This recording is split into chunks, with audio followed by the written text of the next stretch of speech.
सिंध जी तारीख़ ते तहक़ीक़ जे सिलसिले में आउं रुख सिंधी सां मुख़ातिब आहियां। अॼु पाण सिंध जे सूफ़ी मंश इंसान वेदांती स्कॉलर ऐं तइलीमदान टी.एल. वासवाणी बाबति ॻाल्हि ॿोल कंदासीं। टी.एल. वासवाणी जो असुल नालो थांवरदास लीलाराम वासवाणी हो। पाण 25 नवंबर 1879 ते हैदराबाद सिंध जे वासवाणी ख़ानदान में जनम वरितो। संदसि माता जो नालो राम देवी हो। ही संदन ॿियो नंबर पुटु हो, जॾहिं त संदन पहिरें पुट जो नालो पहलाज राय हुयो, जेको टी.एल. वासवाणी जे मौजूदा वासवाणी मिशन ट्रस्ट पोने जो संभालींदड़ दादा जशन वासवाणी जो वालिद हुयो।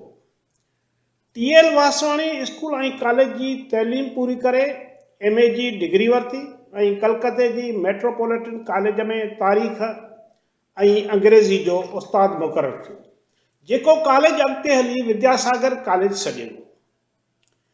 इन ज़माने में 30 सालनि जी उमिरि में साधू वासवाणी जी इल्मी ॼाण जो इहो मक़ाम हुयो जो हू बर्लिन में कोठायल दुनिया जे मज़हबनि जी कांग्रेस में हिंदुस्तान पारां शिरकत कई।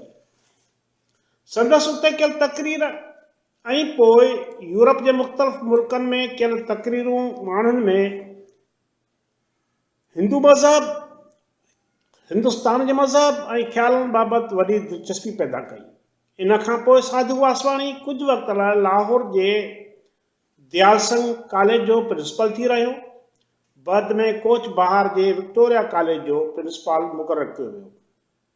उन बैदि महाराजा पटेला खेसि महेंद्रा कॉलेज जो प्रिंसिपल थियण जी आछ ॾिनी, पर उन वक़्तु नौकरीअ तां इस्तीफ़ा ॾेई अची पंहिंजे शहर हैदराबाद सिंध में राइश इख्तियार कई।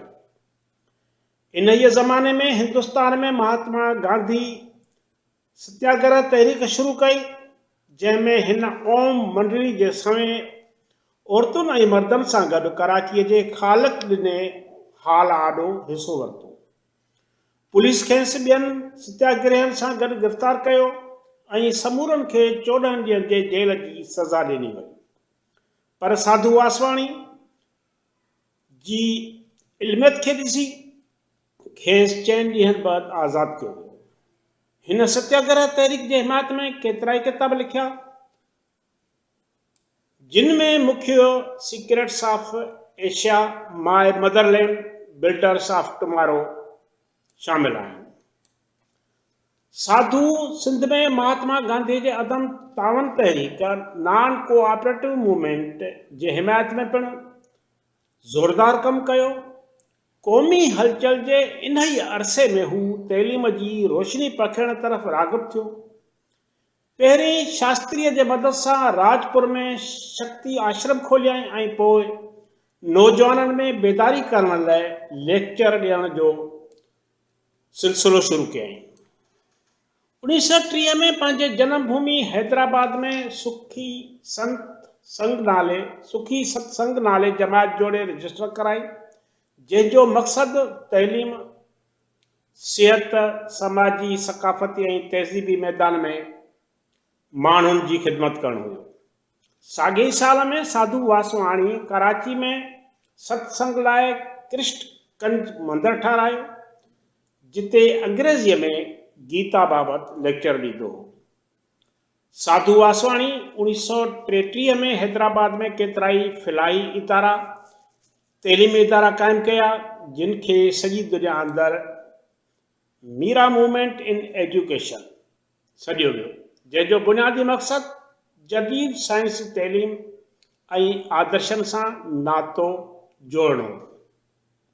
हीराबाद हैदराबाद में क़ाइमु कयल सेंट मीरा स्कूल उन जो मिसाल आहे, जिते ॿारनि में साइंसी तइलीम सां गॾु संदन किरदार जे जोड़जक ऐं संदन दिलि में ख़ुलूस, ख़िदमत ऐं क़ुर्बानी जा गुण पैदा करणु हुयो।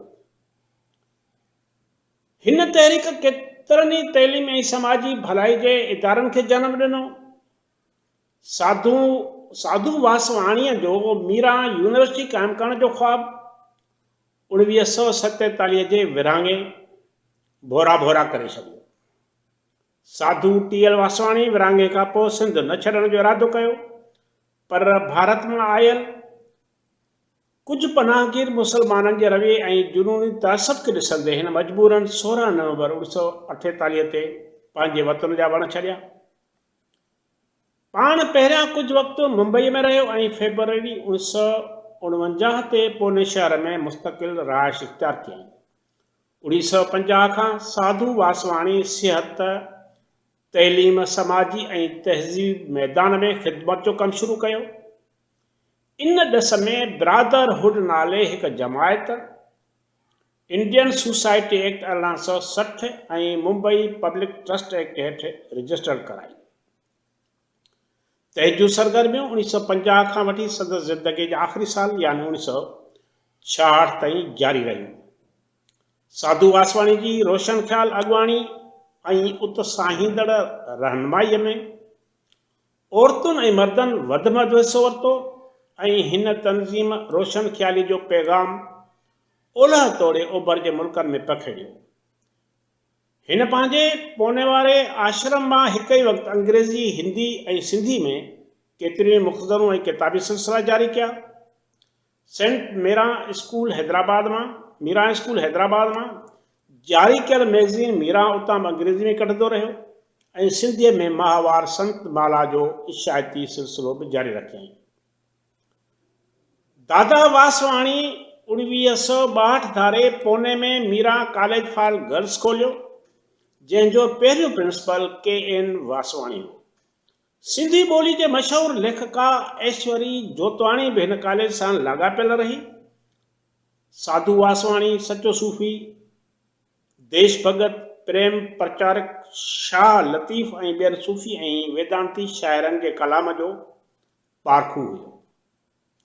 हिन दुनिया जे सभिनी मज़हबनि जी तइलीम जो अभ्यास कयो ऐं मज़हबनि जे कसरत पोयां बुनियादी वहदत जो क़ाइल हुयो।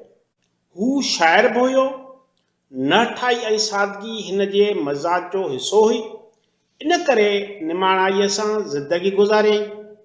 शाइरीअ में तख़ल्लुस नूरी कमु आणींदो हो। संदसि शाइरी जा केतिरा ई किताब छपियल आहिनि, पर संदसि कलाम जो जामियो किताब नूरी ग्रंथ हिकु ज़ख़ीम किताब आहे। साधू वासवाणी अंग्रेज़ी ऐं सिंधीअ में तमामु घणा किताब लिखिया। साधू वासवाणी 14 जनवरी 1966 ते पंहिंजा समूरा कपिड़ा ग़रीबनि में विरहाए पंहिंजे लाइ सिर्फ़ु 2 जोड़ा रखिया।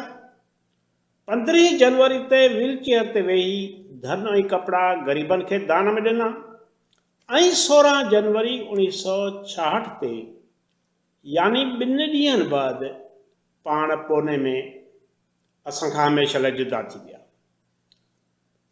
मरण वक़्तु वसियत कयईं त संदसि हाठियूं सुंवारी सिंध में मोकिले सिंधू नदीअ में परवान कयूं वञनि।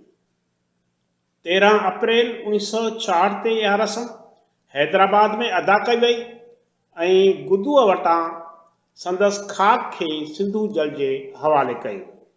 साधू वासवाणी जे लाॾाणे खां पोइ संदसि सचे ऐं रूहानी पोलक दादा जशन वासवाणी 1978 ते दादा टी.एल. वासवाणी जे शुरू कयल ब्रादरहुड एसोसिएशन खे साधू वासवाणी मिशन में तब्दील कयो, जेका अॼु ताईं साधू वासवाणी जे तहरीक फ़िक्र खे साॻे जोश ऐं जज़्बे सां हलाईंदे पई अचे।